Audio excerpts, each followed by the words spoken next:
Hi, it's Nicole, and today I've got layout number 3 from Creating with Collections, Volume 5. As a reminder, this is a year-long Killikit style challenge that myself and Lisa over at Life and Layouts are playing along with all year long. So, to get started, I am digging through this box of a nightmare. I'm still keeping everything in this box. I don't recommend doing it this way, but for right now, I've just got so much on my plate that having it housed together in one location is what's working for me. Now, I had actually prepped this as far as getting a plan in place, locating photos, cropping them, printing them, making sure that I had the sketch and the information in said messy box so that when I sat down, I had that portion of the layout sort of already done and I didn't need to worry about it. I am following a sketch from last year's class over at SCT Magazine. I think this was November's class content. I will make sure to put a link below. I'm not sure, you probably can't still access the class as a new student, I don't think, but I'm not 100% sure. But I know a lot of other crafters were playing along with this class as well. And this one featured a lot of swag type of banners.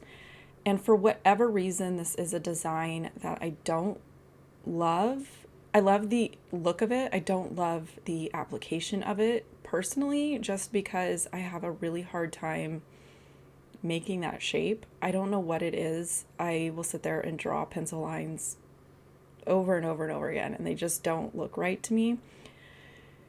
But when I saw the modifications for this one, I was like, you know what? This seems like it would be a really good method to use a lot of product, to use a lot of small pieces and not have it be like super overwhelming. You could definitely do something like this by die cutting like pattern paper and making like banner shapes or triangles, flag shapes, hearts, you name it. When I saw this sketch, it was one of those ones that I had a lot of ideas for it, even knowing that it's not a design element that I love. I will still like go for it and just kind of struggle through trying to get those banner shapes. I don't know what it is. Give me a banner and a swag and a straight line and I'm good to go, but having that like arch, I don't know. Something about it I struggle with. So in order to kind of get started, I wanted to make sure that I had a title picked out and like vague placement of where it was going to go before I start pulling a bunch of die cuts off of these cardstock sheets. If you did not see the like kit reveal video, I will put it in the eye above. I like to go ahead and take my stuff and just put a little bit of like adhesive on the back of it and attach it to cardstock sheets so that I can just go ahead and flip through that. Now, I was good. I gutted my papers on this one. I've mentioned this in different videos and conversations regarding creating with collections.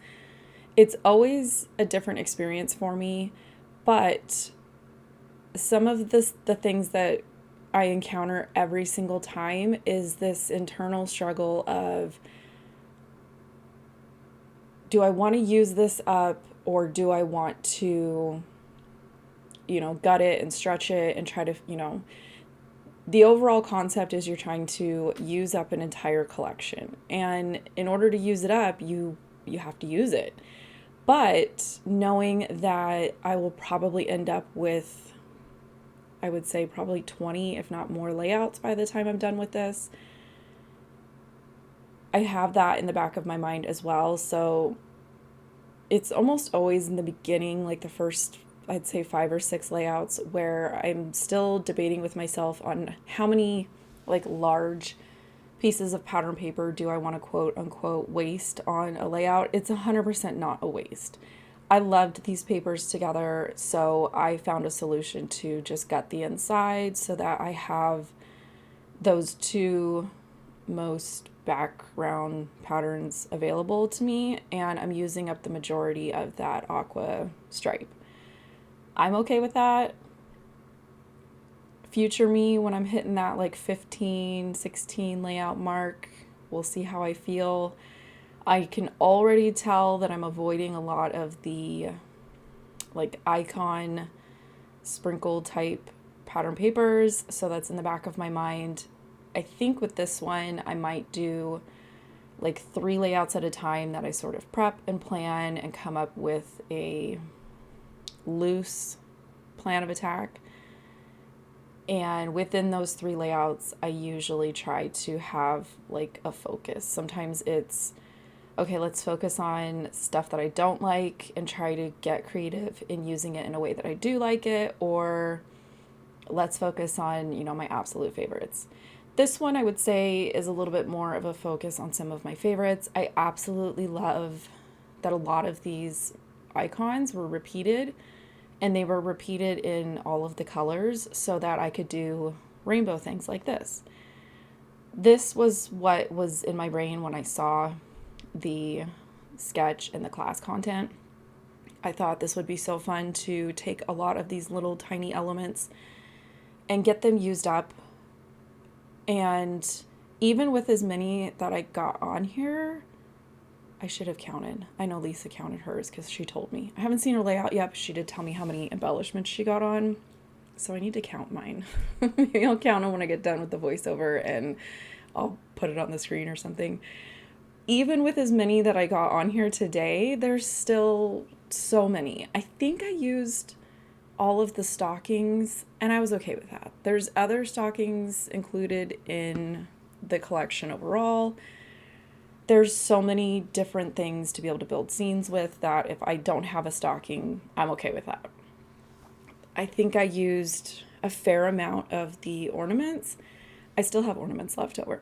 You can see there's like a pile of stuff to my right, different things that I tried. I tried those little like bottle trees. They were a little bit too big, and then I felt like they were kind of weird to be hanging. Like they didn't look right to me. So I just moved things around, swapped them out, tried them out on like my little pencil marks, and tried to figure out what I liked. And then I know in like the gaps between these banners, I'm gonna come back in with like some stitching and some different things, so I wasn't really worried about like completely filling it with die cuts. For some reason, I didn't use any stickers, and I think it's just because Doodlebug tends to have their sticker sheets always be very similar. You've got your borders, there's always like the big, like 4 really big stickers with like the border around it. There's chat bubbles and stuff. So I was more focused on the die cuts and the shaker bits. The shaker bits I decided to include in the banners. This was, again, when I was going through my products, I already had like my first 3 layouts in mind. So I knew that the shaker bits were gonna come in. I think that this makes me feel like I can use as many as I want.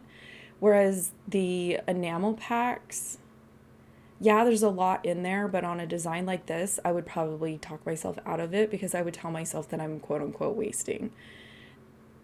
Creating with collections is one of those things that really changes the way that I think about things and really focuses on it being okay to completely use something up instead of saving it for some magical future time. And that's not to say that I don't have stuff stashed in my room. If you saw the binge-worthy TV layout, that stuff was super old and I will never purge it. But to me, creating with collections is sort of this vacuum environment. It's this bubble where the concept is to get creative with stuff, sit within a collection, obviously taking breaks, but get all of this stuff, or as much of it as I possibly can, used up, and hopefully inspire you guys to, either play along or use your stuff up as well. After I did all the stitching, there's still room to come in and sort of add a second and a third layer of embellishments and start bringing in foam adhesive and kind of playing with the perspective of the different pieces. So with like the section that has the stockings, I came in with some of the snowflakes and the little like starburst looking thing. I think the row of candy, I finally opened the enamel shapes and I decided to add some of like the little sparklies and the little just plain circle enamel dots. I'm just bringing in more texture, more interest, so that those banners look more full and they look like more like real holiday decor, I guess is what I would say. I'm going to bring in some phrase stickers because those need to get used up at some point. I added that little silver like phrase banner above the title. I'm going to come in later and add another one below the title. I would normally not do that, but they were all stuck down. In the end, it's fine. I think that it helps the title look like it's included because it's, it's touching more things, it's grounded to more things. I did try to remember to bring in things over on that left area that's hanging out from behind the strip of photos. Anytime you're doing a big like scene like this where you have photos or like a border or something that's kind of cutting across all of that, you want to make sure that you're not only focusing on one side and that you're focusing on both sides as much as you can. There's not a ton of room over there, so things like phrase stickers, I think I tucked a little tone-on-tone heart, and some of it I make sure it's overlapping the photos as well because some of the elements on the right of the photo are overlapping. And I just kind of kept pulling different stuff. I think adding the foam tape really helps pull things up off the background as well. And I never really know how to explain when to stop. It's one of those things that I just sort of stand up, I look at it, and I'm like, should I squeeze anything else in? Can I squeeze anything else in? And, that kind of a thing. The upper right area, it just felt a little empty. I didn't want to add another banner up there, so I'm going to fill in with that little chat bubble that kind of matches the string of lights, and I'm going to call it good from there. So as a reminder, supplies listed in the description. The class where I got the sketch from will be linked there as well. A link to Lisa's video as well. And I hope you guys enjoyed this. If you're playing along, look for the post in my group with this layout to share your layout number 3.